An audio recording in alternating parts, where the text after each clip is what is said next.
అందరికీ చాలా చాలా చాలా సంతోషంగా ఉందన్నమాట. అది మాటల్లో చెప్పలేనిది. నా పేరు హైపరాది. నేను ఆంధ్రప్రదేశ్ డిప్యూటీ సీఎం గారి తాలూకా. ఇది నేను ఎన్ని సంవత్సరాలైనా చెప్పుకుంటాను. నేను అందులో తిరగలేదు. అంత కష్టపడ్డాం, ఆ ఫలితం మాకు అంత ఆనందాన్ని ఇచ్చిందనమాట. నిజంగా అంటే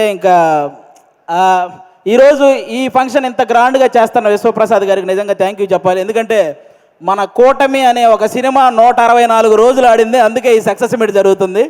కాబట్టి ఈ సక్సెస్ మీట్కి వచ్చిన మీ అందరికీ కూడా థ్యాంక్ యూ సో మచ్. అంటే ఒక కొడుకు తను సంపాదించిన మొదటి సంపాదన వాళ్ళ తల్లికి ఒక చీర ఇచ్చినప్పుడు ఆ తల్లి కళ్ళల్లో ఎంత ఆనందం అయితే కనపడుతుందో, అలాగే అదే కొడుకు ఎదిగి తను కొనుక్కున్న బైక్ మీద తన తండ్రిని కూర్చోబెట్టుకున్నప్పుడు ఆ తండ్రి కళ్ళల్లో ఎంత ఆనందం అయితే కనపడుతుందో, పవన్ కళ్యాణ్ గారు గెలిచినప్పుడు ప్రతి జన సైనికుడి కళ్ళల్లో అలాంటి ఆనందాన్ని నేను చూశాను.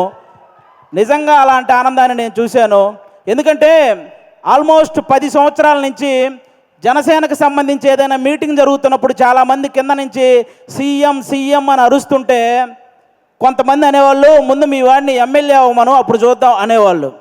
బాబు, మీ అందరికీ చెప్తున్నా, 21 చోట్ల నిలబడితే 21 మంది ఎమ్మెల్యేలని కొట్టాడు. 2 ఎంపీలు కొట్టాడు. ఇప్పుడు మాట్లాడండి ఎవరైనా, ఆంధ్రప్రదేశ్కి డిప్యూటీ సీఎం. మరి ఇంకెంతకంటే ఏం చెప్పాలి? వాళ్ళందరికీ ఈరోజు చెప్తున్నాను, రాజకీయం అనేది బ్రతికి ఉన్నంతకాలం పవన్ కళ్యాణ్ అనే పేరు వినబడుతూనే ఉంటుంది. అలాంటి సక్సెస్ని మీరు ఈరోజు చూశారు. నాకు తెలిసి 10వ తరగతి సోషల్ బుక్లో మీరందరూ చరిత్రల గురించి చదువుతుంటారు, చాలామంది రాజుల చరిత్ర. వాళ్ళందరికీ ఏమాత్రం తీసిపోని చరిత్ర ఈరోజు పవన్ కళ్యాణ్ గారిది.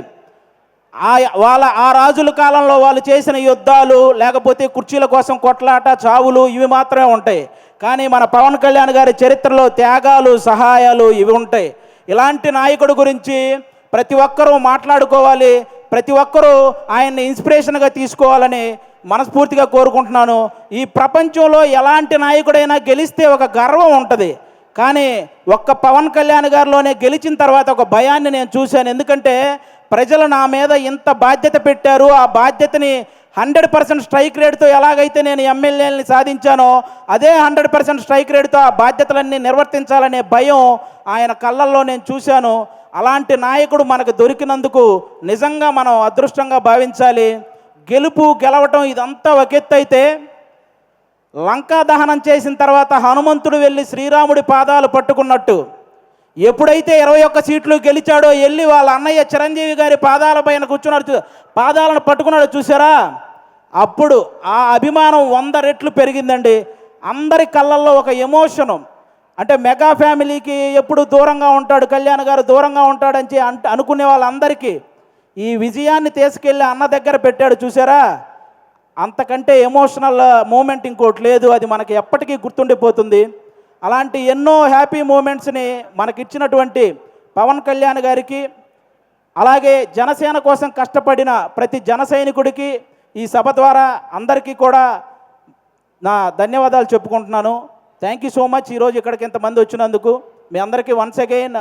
ఇక నుంచి మనకి ప్రాబ్లమ్స్ ఏమి ఉండవు, అంతా హ్యాపీగా నడుస్తుంది 5 సంవత్సరాలు. కాబట్టి మీరందరూ ఇలాగే ఈ సక్సెస్ని ఎంజాయ్ చేయాలని మనస్ఫూర్తిగా కోరుకుంటున్నాను. థ్యాంక్ యూ అండి. Thank you. అందరికీ ఒక డౌట్ ఉంది, డిప్యూటీ సీఎం గారు సినిమాలు చేస్తారా? చేస్తారండి, కంపల్సరీగా. కొన్ని ఉన్నాయి కదా బ్యాలెన్స్, అవి పూర్తి చేయాలి కదా, చేస్తారు. మమ్మల్ని ఎప్పుడు ఎంటర్టైన్ చేయడానికి అమ్మయ్య, ఊపిరి పీల్చుకున్నాం అందరం.